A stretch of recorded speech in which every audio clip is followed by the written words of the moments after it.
সৎ কাজের আদেশ ও অসৎ কাজের নিষেধ করার মাধ্যমে মানুষকে দিন কায়েমের প্রত্যয়ে আত্মনিয়োগ করার জন্য আলেম সমাজের প্রতি আহ্বান জানিয়েছেন জামায়াতে ইসলামী ঢাকা মহানগরের উত্তরের আমির মোহাম্মদ সেলিম উদ্দিন। রাজধানীর মগবাজার আল ফালাহ মিলনায়তনে মাজলিসুল মুফাসসিরিন ঢাকা উত্তর মহানগরে আয়োজিত সিরাতুন নবী সাল্লাল্লাহু আলাইহি সাল্লাম উপলক্ষে আদর্শদায়ী গঠনে রাসূলুল্লাহ সাল্লাল্লাহু আলাইহি সাল্লামের ভূমিকা শীর্ষক আলোচনা সভায় একথা বলেন তিনি।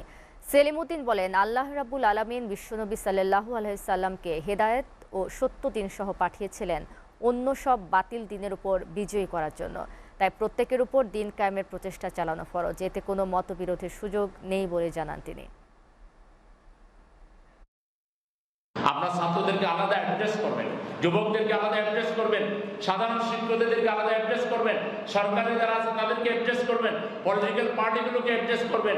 সবাইকে বলবেন আপনারা জাস্টিসের স্লোগান দিয়েছেন, জাস্টিস যদি পেতে চান তাহলে কোরআনের দিকে আসেন, রাসূলের সুন্নাহর দিকে আসেন।